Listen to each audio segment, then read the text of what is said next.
Ontem eu fiz aqui uma homenagem ao servidor público ao tempo em que denunciei a forma como os funcionários públicos são tratados no período eleitoral por governantes que não têm nenhum tipo de pudor em coagir, comprar, perseguir, para fazer com que o funcionário se sinta refém do desejo do mandatário.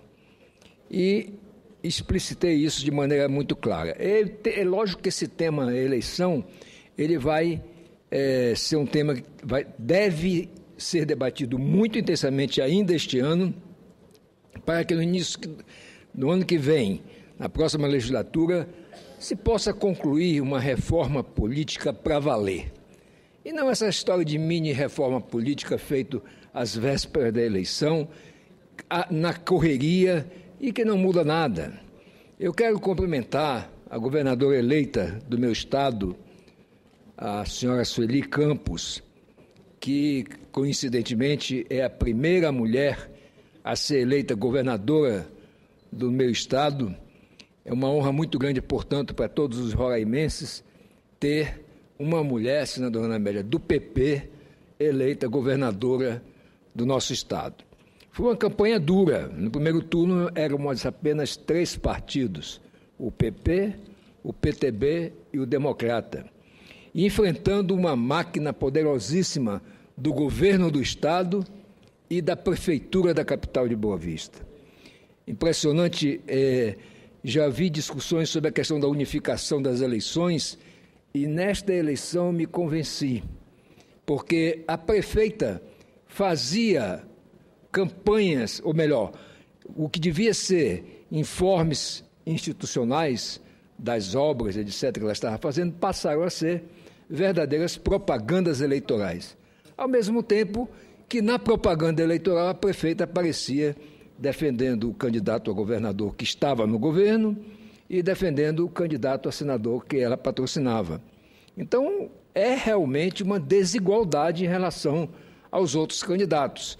Por isso, eu também me inclino a pensar que o melhor para o Brasil seria realmente que, numa eleição só, elegêssemos do presidente da República ao vereador. Qual a diferença que tem? Nós, hoje, quando votamos na eleição passada, votamos em 5. Deputados estaduais, deputados federais, governadores, senadores e presidente da República. Qual é o problema a mais de votar em vereador e prefeito? Nenhum. Aliás, uma economia processual desafoga os tribunais eleitorais, tanto regionais quanto superior, ao tempo em que também nivela, mesmo que relativamente, a chance daqueles que disputam. A reeleição é um outro tema que devemos debater, porque não pode haver uma reeleição nos moldes atuais, em que a pessoa é candidata à reeleição a governador, a presidente da República ou a prefeito, no cargo, ao mesmo tempo que inaugura as obras e faz visitas oficiais, faz campanha publicitária eleitoral. Tem que haver realmente um equilíbrio. Se é democracia, significa igualdade no tratamento de todos os candidatos. Dessa forma, não há. Na reeleição atual do Brasil, é uma desproporção. Seja lá no nível do prefeito, do governador, do presidente da República, é uma desproporção enorme. Quem está no cargo tem a visibilidade do cargo, tem a oportunidade de viajar no cargo e, ao mesmo tempo, fazer campanha no horário eleitoral gratuito.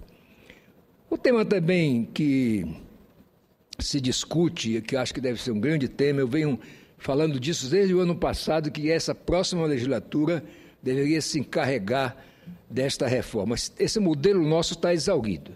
Financiamento de campanha. Essa história de financiamento misto aí é complicado. Ao mesmo tempo dizer, será que o ideal é o financiamento público?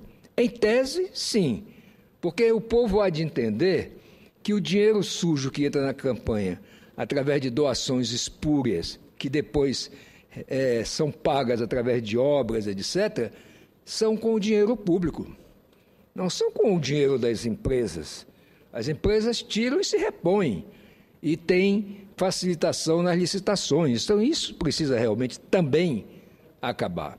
Qual é o modelo mais ideal? Eu tenho dúvidas se é o financiamento exclusivo, público, ou se é o financiamento misto de pessoas físicas e público. Físico significa um cidadão qualquer pode dar R$10, R$20, enfim, para a campanha do seu candidato. Mas não é o caso de uma empreiteira que dá 5 milhões para um partido. Algum empresário daria 5 milhões só para ver a democracia funcionar? É evidente que não. Não somos tão inocentes assim. Outro fator perverso da atual modelo é o das pesquisas. As pesquisas são as coisas mais prejudiciais, eu diria, ao desempenho livre do ato de votar. Até vi nas redes sociais durante a campanha dizendo: não deixe o Ibope votar por você. Porque, na verdade, quando começam a sair as primeiras pesquisas, aqueles que estão mais atrás começam a perder militância até. E os próprios, digamos assim, cabos eleitorais se desanimam, muitos até mudam de posição porque querem mudar, mas já que o que ele quer não vai dar, ele vota no outro. E pior, às vésperas da eleição, sai uma pesquisa em que coloca fulano numa posição vencedora e aí vem aquela história do voto útil. O eleitor quer votar para ganhar e vota não pela sua consciência e pela análise que faz do candidato, mas sim induzido pelas pesquisas. Então, tudo isso deve acontecer sob regras mais rígidas.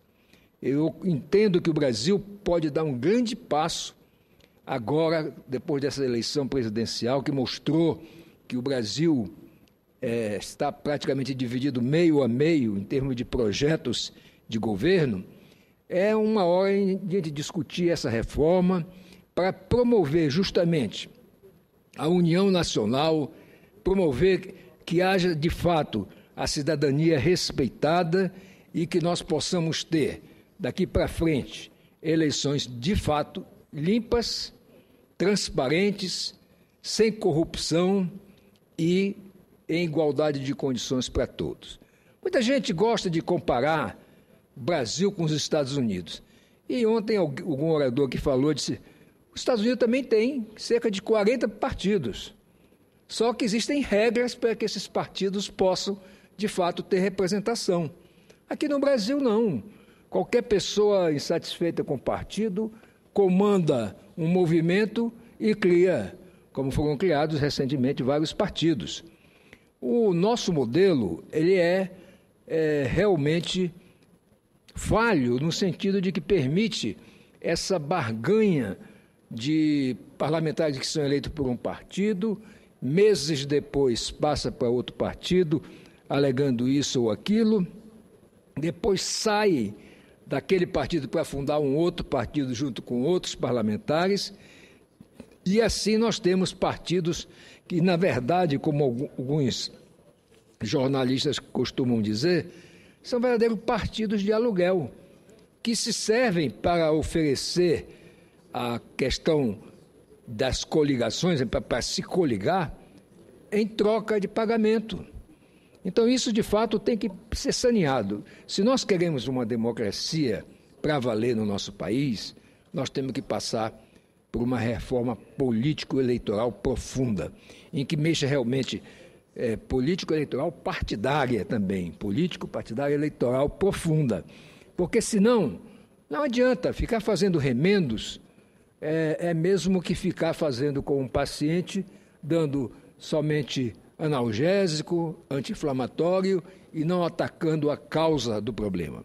E eu entendo que a causa maior são justamente esses pontos que precisam ser debatidos e concluídos num prazo razoável, de que, se não valer para a eleição de 2018, possa valer para a seguinte, e aí já com a unificação dos mandatos e com durações que possam ser definidas de 5, 6, aí é uma questão do debate que vai ser feito pela nova legislatura.